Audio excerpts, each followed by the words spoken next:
할렐루야. 네, 우리 함께 또 3.18 중보의 시간 함께 하게 돼서 감사합니다. 오늘은 귀한 목사님, 런던 기도의 집 사역을 하고 계시는 이훈정 목사님 함께 해 주셨습니다. 오늘 말씀을 짧게 전해 주실 텐데요. 본문 말씀을 잠시 읽겠습니다. 마태복음 24장 14절의 말씀입니다. 마태복음 24장 14절의 말씀 우리 한 목소리로 읽겠습니다. 시작. 이 천국 복음이 모든 민족에게 증거되기 위하여 온 세상에 전파되리니 그제야 끝이 오리라.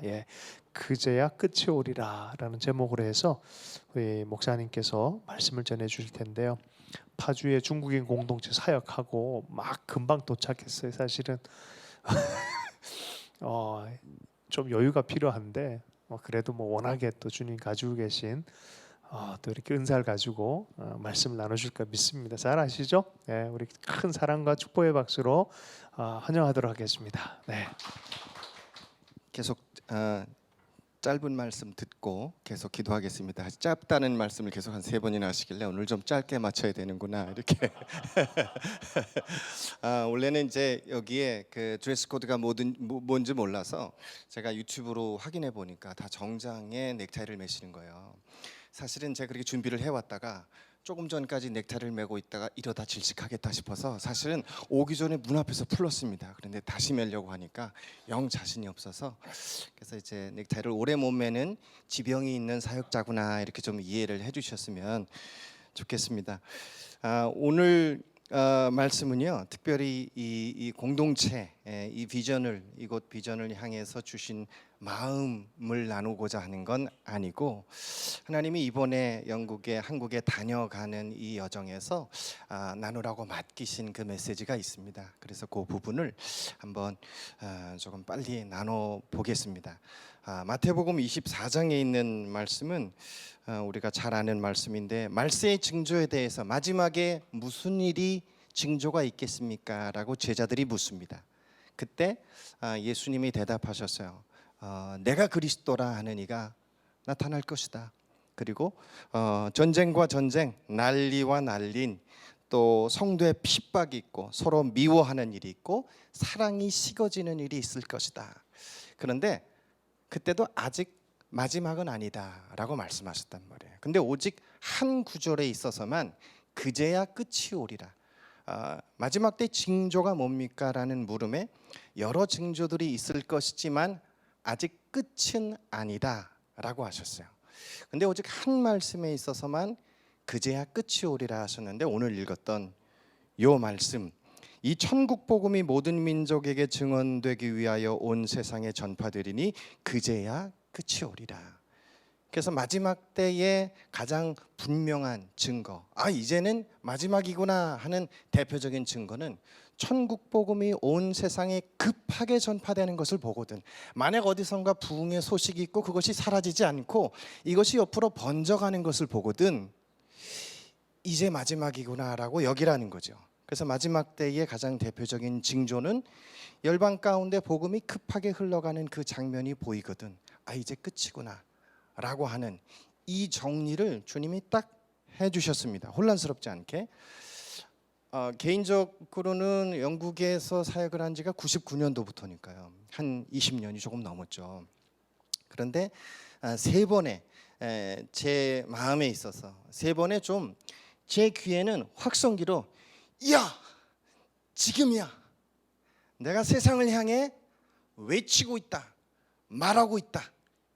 못 봤다 하지 못하게 하려고, 못 들었다 하지 못하게 하려고 내가 보여주었고 말하였다. 아주 선명하게 이런 3번의 사건이 있었습니다. 그런데 그게 워낙 최근에 2번이 있었던 것이라 제 전체 지난 시간을 돌아볼 때 요걸 하나로 한번 정리해 봐야겠다 싶었어요. 왜냐하면 제게 있어서는 이것이 또한 시대를 향한 하나님의 말씀으로 너무 분명하게 믿어졌기 때문에. 그러니까 우리 각자 부르심이 다른데 전 또 런던에 있다 보니까 런던에서 말씀하시는 그 말씀을 듣잖아요. 제게 있어서는 확성기로 빵하고 소리치시는 것인데 주변에 보면 또 그게 무슨 하나님의 말씀이야? 또 이런 경우가 있단 말이에요. 그래서 이것이 하나님의 음성이 아니구나라고 본 게 아니라 이거 나한테 전하라고 하시는구나 싶어서 그냥 나누고 있는 그 말씀 하나가 있어요. 그게 뭐냐면 지난 2011년 그 4월이에요. 그때 이 찰스와 다이애나 결혼 이후에 가장 성대하게 열렸던 왕실 결혼이 있었습니다. 그게 뭐냐면 윌리엄과 케이티의 결혼식이었어요. 윌리엄과 케이티의 결혼식 장면이 얼마나 성대하게 그 외쳐졌는지요. 요거를 제가 그때 그 왕실 결혼이 있었는데 결혼식 보려고 했는데 시작부터 끝까지 보니까 성공의 결혼 예배가 이루어지는 거예요. 찬양이 있고 주례가 있고 그리고 여러 가지 축도가 있고 그냥 처음부터 끝까지 예배였습니다. 결혼식 보려 했다가 실수로 복음을 들어버린 사건. 결혼식 보려고 했다가 마지막 때 신랑과 신부의 혼인잔치의 장면을 마치 봐버린 것 같은 그 순간, 그 결혼식 들으려 했다가 시대를 향한 하나님의 음성을 들은 것 같은 그 순간. 왜 이렇게 제가 얘기를 하자면 이게 우연일 수 없다라는 건 BBC가 집계했습니다. 그때의 그 유엔이 집계한 인구가 한 60억. 근데 BBC가 온라인 오프라인으로 본 인구를 따져버리면 20억이 될 것이다. 세상의 3분의 1에게 아니 왜냐하면 예배드리려고 킨 게 아니라 결혼식이니까 그런 성대한 결혼식은 전에도 후에도 없으니까 나라마다 그걸 다 보여줬단 말이에요. 공영방송으로. 근데 예배인 줄 몰랐지. 근데 결혼식 장면을 보려 하다가 증거된 메시지들이 있었습니다. 그중에 그때 본문이 뭐였냐면 로마서 12장 1절 2절 말씀이에요. 로마서 12장 1절 2절 말씀을 그대로 봉독합니다. 제가 한번 25개에 봉독됐던 그 성경을 제가 한번 읽어드릴게요. 그러므로 형제들아 내가 하나님의 모든 자비하심으로 너희를 권하노니 너희 몸을 하나님이 기뻐하시는 거룩한 산 제물로 드리라. 이는 너희가 드릴 영적 예배니라. 너희는 이 세대를 본받지 말고 오직 마음을 새롭게 함으로 변화를 받아 하나님의 선하시고 기뻐하시고 온전하신 뜻이 무엇인지 분별하도록 하라. 하나님의 모든 자비하심으로 너희를 권하노니 너희 몸을 하나님이 기뻐하시는 거룩한 산 제물로 드리라. 이는 너희가 드릴 영적 예배요 이 세대를 본받지 말라. 오직 마음을 새롭게 함으로 변화를 받아 하나님의 선하시고 기뻐하시고 온전하신 뜻이 무엇인지 분별하도록 하라. 제가 질문 하나. 이게 결혼식 본문입니까? 질문 둘. 이 말을 하나님을 알지 못하는 이들 누가 알아들을 수 있겠어요? 도대체 무슨 말인 줄 모르는 얘기가 선포되어지는 거예요. 하나님의 모든 자비하심으로 너희를 권하노니 너희 몸을 하나님이 기뻐하시는 거룩한 산 제물로 드리라. 이는 너희의 드릴 영적 예배니라. 이 얘기를 누가 알아들을 수 있냐고요. 또 세상이 다 지켜보는 가운데 믿는 이들만 보는 것은 아니듯 너희는 이 세대를 본받지 마라. 하나님을 알지 못하는 이들을 향하여 그들이 다 TV를 다 켜고 있는데 말합니다. 너희는 이 세대를 본받지 말고 오직 마음을 새롭게 함으로 변화를 받아 하나님의 선하시고 기뻐하시고 온전하신 뜻이 무엇인지 분별하도록 하라라고 세상을 향해서 선포되는 이 메시지가 누구를 위한 것인가를 보면 교회, 이걸 알아먹을 수 있는 사람들은 교회밖에 없거든요. 교회밖에. 마치 그때 이런 마음이 들었습니다. 주님이 세상이 알아먹지도 못하는데 세상을 다 불러다 놓고 그 한가운데 있는 군데군데 있는 교회를 향해서 말씀하시는 겁니다. 야, 내가 무슨 말을 해봐야 저들은 알아먹지도 못하는데 이 얘기를 알아들을 수 있는 유일한 너희들아, 너희 몸을 하나님이 기뻐하시는 거룩한 산 제물로 드리라.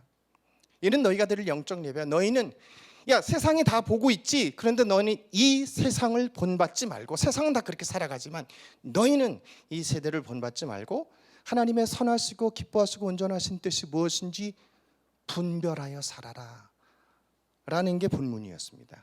결혼식 본문. 세상은 뭔 말인지도 모르니까 흥분하지도 않아. 그러려니 하고 넘어가지만 교회를 향해서 정신 차려라, 정신 차려라 라고 세상과 교회를 같이 불러놓고 교회만 알아들을 수 있는 언어로 말씀하신 것 같았어요. 또 이 일을 지나고 나서 마지막에 그 버킹엄 궁전으로 행진하는 그 장면을 마치 보여주시는 것 같았는데, 전에도 후에도 그런 장면을 다시 못 볼 장면이니까. 그게 뭐냐면 마지막 때 혼인잔치, 이 둘의 혼인잔치를 통하여 마지막 때 신부된 교회와 주님과의 가장 영광스러운 혼인잔치에는 뭐가 있겠어요? 왕의 혼인잔치니까 왕실 기마대가 있겠죠. 왕실 근위병들이 그의하고 호위하는 가장 화려한 결혼식이 있겠죠. 이 결혼식을 통해서 하나님의 교회를 향해서 너희가 그리스도의 신부로서 너희를 정결케 하여서 너희 마음과 뜻과 너희 목숨을 다하여 주 너희 하나님을 사랑하라 말씀하시듯 그렇게 말씀하시고, 주님의 신부로서 하나님의 교회여 너희를 단장하라, 너희 몸을 하나님이 기뻐하시는 거룩한 산제물로 드리라 말씀하시는 것 같았어요. 그 뒤로 계속해서 그 전도 후도 그렇고 향후 10년 동안의 메시지들이 어쩌면 신부를 향한, 주님의 신부로 준비하라, 너희를 성결케 하라, 거룩케 하라, 주님의 것으로 구별된 삶을 드려라, 구별된 삶의 부르심을 따라 너희 삶을 기꺼이 내어드리라. 신랑 되신 주님을 바라보고 마지막 때에 주님과의 혼인잔치를 너희는 준비하라고 세상을 향해서 한 시대 동안에 말씀하시는 것 같았어요. 혹시 그 영상이 있나요? 영상이 프로세션이라고 돼 있어요. 그걸 소리는 안 나와도 한번 잠시 보시면, 왕실 결혼이라 왕의 호위대들이, 근위병들이 호위를 합니다. 됐습니다. 이 정도 결혼식은 광화문에서 행진은 다 해보셨잖아요. 말만 몇 필 좀 부족했지. 이게 저에게는 말씀이었어요. 메시지였습니다. 야, 천국에서 영원한 하늘에서의 가장 영광스러운 혼인잔치가 있을 것이다. 너희는 주님의 신부로서 너희 삶을 구별하되 순전히 구별하여 너희 삶을 내어드리라 라고 시대를 향해서 급하게 말씀하시는 말씀으로 제가 받았어요. 그리고 나서 전 세계의 인구가 어느새 보니까 78억 8천만이 됐습니다. 지금은요. 그런데 그때의 3분의 1의 사람들에게 이것이 한 번에, 어느 선교단체는 그런 얘기를 했어요. 향후 지금 있는 선교단체가 200년 동안 열심히 노력하면 이룰 수 있는 성과를 1시간 안에 이루어내는 장면을 보았다 라고 어느 분이 그런 얘기를 하시는 거야. 그래서 1시간 동안에 복음을 들으려고 한 건 아닌데 실수로 결혼식 보려 하다가 복음을 들어버린 사건. 태초 이후로 20억이 함께 온라인 예배를 드려본 적이 있던가라고 하면 없어. 이걸 우연이라고 볼 수는 없고 시대를 향한 분명히 하나님이 말씀하고 계시고, 그 속도가 1시간 안에 전 세계 3분의 1에게 방영될 수 있는 속도로 진행되는데, 이것이 또한 영국 유나이티드 킹덤의 왕국, 왕이 다스리는 왕국, 하나님의 나라, 열방을 향한 하나님의 왕국을 선포하는 부르심을 가진 영국을 통해서 이 일이 시작됐다라고 하는 점을 볼 때 저는 굉장히 흥분했죠. 그리고 작년 9월에 두 번째 사건을 제가 봤을 때 또다시 긴장하고 보고 또 보고, 이걸 정리하고 찬양 드려졌던 찬양, 성가대가 부르니까 못 알아먹어. 그래가지고 계속해서 찾고, 이 성공의 찬양은 그냥 말씀 그대로를 읽는 거야. 말씀 그대로 찬양 읽고 본문 정리하고 말씀 복음 내용 들을 때, 이 축도도 이번에는 여럿이 할 수 있는 축도 내용들을 다 돌아가면서 했어요. 민수기 축도를 하고, 여기는 스코틀랜드는 어디 축도하고, 그래서 축도가 계속 이어지기도 하고. 이건 올해 대관식이죠. 작년에 때는 그 여왕의 장례식 때는 리즈 트러스가 이제 여왕의 총리, 영국의 총리였을 때 총리가 성경 봉독을 했어요. 근데 여왕의 관이 작년에는 뭐라고 보냐면 최하 10억이고 많게는 30억 정도가 시청했을 것이다. 아무리 왼수지간이라도 장례식 때는 또 보잖아, 또 가잖아. 그러니까 더 많이 본 거예요. 기독교 국가의 차원이 아니라 여러 나라에서 영국과 수교가 이루어졌던 그렇지 않은 나라이든 공영방송을 통해서 방영이 됐어요. 여왕의 장례식 보려 했지 장례식 예배라고 생각은 안 했단 말이에요.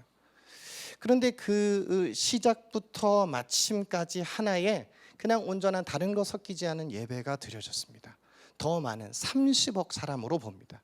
10억에서 많게는 30억까지가 실시간 시청한 인원을 그렇게 봐요. 물론 그들이 그 의미를 어떻게 이해했느냐는 조금 다른 문제인데, 관이 웨스트민스터 사원으로 딱 들어올 때부터 찬양이 시작됩니다. 관이, 전 세계가 관을 보고 있어요. 결혼식 장면에서 하신 말씀이 있지만 관을 전 세계가 보는 중에 리즈 트러스 총리를 통해서 말씀이 전파된 읽혀진 말씀이 요한복음 14장 1절에서 6절입니다. 성경 봉독한 말씀이 요한복음 14장 1절에서 6절, 제가 한번 읽어드릴게요. 1절에서 3절하고 나중에 6절만 읽어보겠습니다. 너희는 마음에 근심하지 말라. 하나님을 믿으니 또 나를 믿으라. 내 아버지 집에 거할 것이 많도다. 그렇지 않으면 너희에게 일렀으리라. 내가 너희를 위하여 거처를 예비하러 가노니 가서 너희를 위하여 거처를 예비하면 내가 다시 와서 너희를 내게로 영접하여 나 있는 곳에 너희도 있게 하리라. 이 말씀이 예수님이 6월절 전에, 잡히시기 전에 제자들에게 마지막 만찬 때 내가 떠나갈 것인데 너희는 걱정하지 마. 내가 너희를 위하여 처소를 예비하러 간다. 그리고 나 있는 곳에 너희도 있게 할 것이라. 주님이 떠나시기 전에, 죽으시기 전에 마지막 만찬 때 제자들에게 하신 말씀이란 말이에요. 걱정하지 마, 걱정하지 마. 그리고 6절에 공개적으로 말씀하십니다. 예수께서 이르시되 내가 곧 길이요 진리요 생명이니 나로 말미암지 않고는 아버지께로 올 자가 없느니라. 나 있는 곳에 나로 말미암지 않고 올 수 있는 자가 아무도 없다. 내가 너희를 위하여 초소를 예비하러 간다. 내 아버지 집을 향하여 가는데, 그런데 내게 오기 위하여서, 내가 머무는 곳에 아버지 집에 오기 위하여서 내가 곧 길이요 진리요 생명이니 나로 말미암지 않고는 누구도 나 있는 곳에, 여왕이 잠들어 있지만 여왕이 지금 주님의 품 안에 머물러 있는 곳에 올 수 있는 자는 아무도 없고, 오직 여왕이어도 예수께서 길이요 진리요 생명이니 주님으로 말미암지 않고 그곳에 갈 수 있는 자는 아무도 없다. 이 말씀이 총리를 통해서 그대로 선포됩니다. 장례식 보려 하다가 복음을 들어버린 또 이 사건이 일어나는 거예요. 황당하겠죠? 네가 뭘 들은 거야? 그 기독교인만 있는 것이 아닌데. 그런데 이게 절차가 있습니다. 관이 웨스트민스터에 딱 도착해서 입장을 합니다. 관이 들어올 때 찬양이 울려 퍼지기 시작하는데 첫 찬양이 요한복음 11장 26절이야. 예수께서 이르시되 막 이런 거 있잖아요. 나는 부활이요 생명이니 나를 믿는 자는 죽어도 살겠고 무릇 살아서 나를 믿는 자는 영원히 죽지 아니하리니 이것을 내가 믿느냐. 이것이 첫 번째 찬양. 관 앞에서 내가 곧 부활이요 생명이라. 나를 믿는 자는 죽어도 살겠고 살아서 믿는 자는 영원히 죽지 아니하리라는 찬양이 관을 쳐다보고 있는 동안에 울려 퍼집니다. 두 번째 찬양이 관이 움직일 때 이어졌어요. 디모데전서 6장 7절이에요. 우리가 세상에 아무것도 가지고 온 것이 없음에 또한 아무것도 가지고 가지 못할 것이다. 70년을 통치한 여왕이어도 빈손으로 와서 빈손으로 떠나는 것 너희가 봐라. 이렇게 말씀하신 것 같아요. 그 뒤로 찬양이 이어집니다. 욥기 1장 21절 내가 모태에서 알몸으로 나와 싸운즉 또한 알몸이 그리로 돌아가올지라 주시니도 여호와시요 거두시니도 여호와시오니 여호와 이름이 찬송을 받으실지니이다. 이 찬양 울려 퍼집니다. 그리고 나서 총리의 성경 봉독이 이어지고요. 성경 봉독 후에 복음의 메시지가 그대로 전파됩니다. 그리고 축도가 이루어지죠. 그래서 한편의 예배이지만 세상을 향한 메시지, 마지막을 준비하라. 마지막을 관 앞에서 마지막을 준비하라. 하지만 두려워하지 마. 나를 믿는 자는 죽어도 살겠고 살아서 믿는 자는 영원히 죽지 아니할 거야. 나 있는 곳에 너희가 나를 통하여 너희도 함께 거하게 될 것이다. 너희의 마지막을 준비하고 시대의 마지막을 준비하라. 누구도 그가 가진 권세와 권한이 무엇이건 얼마 동안이건 빈손으로 와서 빈몸으로 내 앞에 나 있는 곳에 그들도 오게 될 것이다. 마지막을 준비하라. 그렇게 말씀하시는 것 같아요. 세상을 향해서 10억에서 30억 듣고 보는 앞에서 관을 보여주셨어요. 너희의 마지막을 준비해. 이 시대의 마지막을 준비해. 두려워하지 말고 나를 믿고 너희를 위하여 예비된 것이 있다. 마지막 너희에게 맡기신 일을 행하고 너희를 부르신 부르심을 감당하고 너희의 남은 삶의 여정을 내가 내게 명한 것을 행하라. 다른 것 좌우 두리번거릴 때가 아니로 내가 내게 명한 것을 두려워하지 말고 고민하지 말고 내가 명한 것, 이제 마지막 너희의 부르심을 너 망설이지 말고 감당하라. 그렇게 관 앞에서 크게 외치시는 것 같았어요. 세 번째, 올해 5월 6일 날 세 번째 또 메시지가 주어집니다. 제게 있어서는 너무 큰 메시지였었어요. 이게 무슨 소린가 했어요. 전 어디서 신선한 물소리가. 이번에 이제 대관식이었는데요. 장례식도 본 사람이 없거든. 70년 만에 처음 있는 장례식이라. 장례식을 본 적이 없죠. 장례식도 처음이었는데 대관식도 처음이었습니다. 70년 만에 있는 대관식인데 누가 봤겠어요. 그때 이미 한 10살쯤은 넘어야 이해를 하고 대관식을 봤었겠죠. 그분들은 거의 돌아가시고 지금 이제 대관식을 처음 본 사람들이 대관식을 보고 싶었어. 그래서 엄청난, 우리나라에서도 모든 방송사들이 온라인으로 실시간 송출했습니다. 이 대관식마저. 장례식보다는 보는 수요가 적었지만 대관식을 본 적이 있어야지. 그래서 이걸 보기 위해서 많은 이들이 공영방송으로 다 연결을 했는데 또 문제가 뭐냐? 영국에 얼마 전에 된 총리가 그 리키 수낙 총리가 이게 힌두교도네. 힌두교도의 인도 출신이에요. 그러니까 영국의 총리가 힌두교도의 인도 출신이라는 것을 아는 힌두교도와 인도인들의 자부심이 얼마나 대단했는지 우리가 이거 봐야 된다. 영국에. 왜냐하면 우리의 총리가 힌두교도 총리가 있는 자부심이 있는 나라가 됐거든요. 자부심이 있고 힌두교도와 인도 사람들의 공영방송으로도 그대로 흘러가는 것이 대관식이었어요. 대관식이 대관식이지 뭐겠어요. 본 적이 없거든. 근데 대관식 예배인 줄 알았나? 시작부터 끝까지 왕관 씌우는 걸로 끝내버릴 줄 알았더니 시작부터 찬양이 왜 이렇게 길인데, 찬양 하나하나가 말씀인데 그것도 리키 수낙이 골로새서 본문을 읽습니다. 본문을 읽고 나서 본문을 읽은 후에 하는 말이 있어요. 항상 그걸 따라 붙어요. 이것이 곧 너희를 향한 주의 말씀이니라. 이것이 따라 붙거든요. 성경 봉독과 이것이 너희를 향한 주의 말씀이다. 성경 봉독을 얼마나 또박또박하게 읽든지요. 저는 저 사람이 나중에 성경 읽기 하는 CD를 좀 만들면 좋겠다. 이 생각이 들 만큼 잘 읽었어요. 힌두교도 인도 출신 우리 총리를 통해서 힌두교도들이 그렇게 많이 시청을 했습니다. 자부심을 갖고 영국에 대해서. 그리고 인도, 파키스탄, 방글라데시 사람들이 이걸 일제히 같이 봤다는 거예요. 같이 봤는데 여기서 주신 말씀은 너무 또 노골적이네. 그래서 그때 주신 말씀 중에 뭐냐면 누가복음 4장 18절 19절 말씀이 있어요. 이건 런던 주교가 읽은 거야. 성경 본문 두 개인데 하나는 서신서고 하나는 복음서인데, 이제 복음서를 읽은 복음서를 보자면 누가복음 4장 18절 19절을 봉독했습니다. 주의 성령이 내게 임하셨으니 이는 가난한 자에게 복음을 전하게 하시려고 내게 기름을 부으시고 나를 보내사 포로된 자에게 자유를, 눈먼 자에게 다시 보게 함을 전파하며 눌린 자를 자유케 하고 주의 은혜의 해를 전파하게 하려 하심이라 하였더라. 예수께서 나사렛에 있는 회당에서, 이제는 읽으신 말씀이거든요. 이런 일을 행하는 것을 보거든 주에게 기름이 부어질 것이요 그를 통해서 이런 일이 나타날 것인데, 이런 일이 나타난 것을 보거든 그가 메시아임을 알라 라고 하는 이사야서 61장 1절에 있는 말씀을 그대로 읽으신 거야.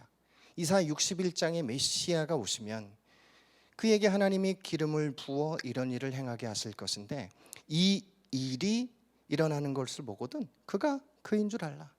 근데 예수께서 나사렛 회당에서 이 말씀을 읽었는데 왕의 대관식에 주어진 본문이 이거야. 왜냐하면 그에게 기름을 부어서, 예수께 기름을 붓듯이 그에게 기름을 부어서 그를 통하여 예수께서 행하신 그 놀라운 일들과 행함이 그를 통해서도 나타날 것이다라는 이 의도인 것 같아요. 근데 그 기름이 어디서 온 거냐면 그 예루살렘 앞에 있는 그 감람산 있잖아요. 감람산에서 있는 올리브 나무에서 짠 그 기름을 갖고 찰스 왕에게 붓는단 말이야. 기름을 붓고 기름을 부는 모든 순서 역시 성경에 있는 이스라엘의 왕을 세우는 그대로 모습을 따라갑니다.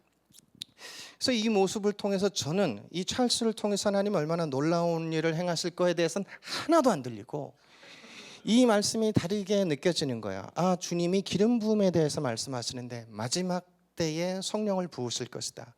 물론 이 말씀은 어쩌면 그 사도행전 2장의 오순절의 성령의 역사로 말미암아서 우리 예수께서 하신 일을 제자들도 할 뿐만 아니라 더 큰 일을 행하실 것이다 라는 일로 또 그렇게 이어지잖아요.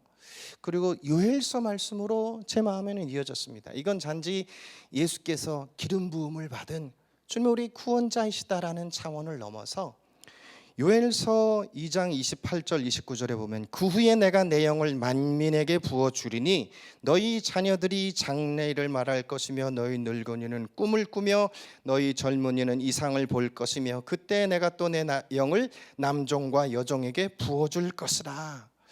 저는 이 말씀은 단지 예수님에게 기름 부으셔서 예수를 통하여서 메시아로서의 놀라운 일을 행하시는 것, 그가 메시아다라는 걸 알게 하시는 걸 넘어서 사도행전에 또 모든 제자들에게 또 성령의 임함으로 이제는 예수께서 하신 일보다 더 크고 놀라운 일들을 행하기 위하여 성령을 부으신 사건에 이어서 이제는 그 사이즈가 아니라 전 세계 곳곳에 마지막 때에 하나님의 큰 구원을 위하여 예비하신 기름 부음이 있다. 그 성령의 부어짐이 있는데 주님이 그 말씀을 하시는 것, 내가 내 영을 내가 마지막 때에 너희에게 부으리라 한 영을 너희에게 이제 부을 것이다. 저는 그 누가복음의 말씀이 단지 이 일을 행하는 것을 보거든 그가 메시아임을 알라라는 차원을 넘어서 이미 2000년 전에 한번 오순절 성령 강림 있었던 사건을 넘어서 마지막 때 하나님의 큰 구원을 위하여 예비하신 부어주심이 있는데 이제 곧 부을 것이다. 지난해 9월의 장례식의 여정을 통하여서는 두려워하지 마, 너희의 마지막을 준비해, 시대의 마지막을 준비하라 라고 말씀하셨다면 이제 마지막 너희가 왕을 높이기 위하여 움직일 것인데 왕을 경외. 참으로 그 시작부터 마지막까지 대관식에 계속해서 반복되는 구절이 있어요. 예수께서 모든 왕에 뛰어난 왕이시다. 모든 주 위에 뛰어난 주이시다 라고 왕들, 위정자들이 다 와 있는 데서 전 세계 많은 이들이 보는 앞에서 예수께서 모든 왕 위에 뛰어난 왕이시다. 근데 이 얘기를 온라인으로만 들은 것이 아니라 실제 자기의 지도자들이 다 거기 웨스트민스터에 앉아있네. 그런 상황에서 또 영국의 총리를 통해서 또 선포되기도 하고 지난해 장례식 때는 이제 조 바이든 부부 또 윤석열 대통령 부부 또 여러 가지 위정자들이 다 모였어요. 올해도 마찬가지였어요. 그렇게 모인 상황에서 예수 그리스도께서 참 모든 왕 위에 뛰어난 왕이시다. 이 왕에게 기름 붓는 참 왕이 계신데 그분이 예수 그리스도시다. 그분이 기름을 부어서 그분이 맡기고 명한 일을 행하는 것이다. 그러니까 찰스도 고백하고 기도합니다. 주님이 내게 맡기신 일은 주님이 그러하신 것처럼 섬김을 받으려 함이 아니라 섬기려 함이다. 예수께서 그렇게 오셨던 것처럼 나도 주님이 내게 맡기신 일은 섬김을 받는 것이 아니라 섬기는 거라고 본인이 스스로 입으로 고백하고 기도하는 순서가 있었습니다. 저는 요 내용을 보면서 이제 찰스 왕의 대관식 때는 이제 입장하는 순서에서는 마지막으로 이 부분만 제가 말씀드리면요. 5월 6일 날 웨스트민스터에 이제 대관식을 위해서 입장할 때 불려지는 첫 찬양. 제가 뭐 하겠습니까? 런던에서 다른 할 일이 별로 없는 제가 이거를 좀 받아 적고 있는 거야. 받아 적고 있고 이 예배 순서지를 얼른 있는 걸 또 받고 설교문 또 받고 제가 찾은 건 찾고 그리고 그 내용을 제가 몇 번을 돌려보고 정리해 봅니다. 첫 찬양이 뭔지 궁금했죠. 그때 그 2011년에 신랑이 입장할 때 들려진 찬양이랑 똑같은 찬양이더라고. 윌리엄이 입장할 때도 이 찬양이 처음 불려졌고 찰스가 입장할 때도 이 찬양이 불려졌습니다. 그 찬양이 시편 122편 6절 7절입니다. 예루살렘을 위하여 평안을 구하라. 예루살렘을 사랑하는 자는 형통하리로다. 내 성 안에는 평안이 있고 내 궁중에는 형통함이 있을지어다. 이 찬양 울려 퍼집니다. 그래서 마지막 때 또 왕을 향하여, 영국을 향하여 하나님이 이 말씀을 주시는구나 싶었는데 5월 6일 대관식 후로 5월 7일부터 무슨 일이 있었냐면 우리 아이합도 그렇고 여러 기도하는 또 이스라엘 또 여러 전 세계 중보하는 그룹들이 예루살렘의 평화를 위해서 기도한다라고 21일간 기도를 시작합시다라고 시작하는 날이 5월 7일이야. 이 본문을 중심으로. 그런데 그 하루 전날 5월 6일 날 찰스 왕이 웨스트민스터에 입장하는 그 순서에 맞춰서 첫 찬양이 울려집니다. 그래서 하나님의 일하심. 근데 5월 7일부터 모인 모임들에 제가 좀 궁금해서 아무리 온라인으로 들어보고 얘기를 들어봐도 5월 6일 날 이 노래가 불려졌다는 얘기는 아무도 안 해. 그 지금 제가 하고 있는 거예요. 저는 이 일이 하나님이 마지막에 이루어내시는데 친히 열방을 향하여 굉장히 빠른 시간 안에 난 못 봤습니다 하지 못할 정도로 관 앞에서 결혼식 앞에서 대관식 하는 기름 붓는 현장 앞에서 내가 마지막 너희를 위하여 예비한 기름을 부을 것이다. 관 앞에서 너희의 마지막을 준비하라. 그리고 이제는 올해 대관식을 통하여서 너희 왕의 왕 예수께서 참 모든 왕 위에 뛰어난 왕인데 왕을 높이라. 모든 왕 위에 뛰어난 그 왕을 따르라. 그 왕을 바라보라. 왕이 오실 길을 예비하라. 왕 앞에 설 준비를 하라. 모든 왕 위에 뛰어난 그 왕을 너희의 온 마음과 정성을 다하여 높이라. 이 때를 위하여 예비한 성령을 부을 것이다 라고 주님이 시대를 향하여 말씀하셨다라고 믿습니다. 이 시간 한번 다 같이 기도했으면 좋겠습니다. 주님이 계속 말씀하고 계시고요. 시대를 향하여 지난해에도 올해에도 저희 런던에 있다 보니까 왕실을 통하여 말씀하시는 10억에게 20억에게 30억에게 한 번에 못 봤다 할 수 없고 못 들었다 할 수 없는 상황 가운데서 주님이 끊임없이 말씀하시듯 우리 한국은 한국대로 열방의 곳곳에서 하나님이 계속 말씀하고 계시고 마지막을 준비하라 하시는데 그 음성을 듣는 자가 복될지어다. 그 음성을 따라 믿음의 여정을 준비하는 이들이 저는 너무 복되다고 믿습니다. 하나님 우리의 삶의 여정이 마지막을 준비하며 참 왕이신 우리 주님을 높이고 왕의 오실 길을 예비하며 왕 앞에 설 준비를 우리가 함께 해나가길 원합니다 라고 다 같이 한번 한 목소리를 기도했으면 좋겠습니다.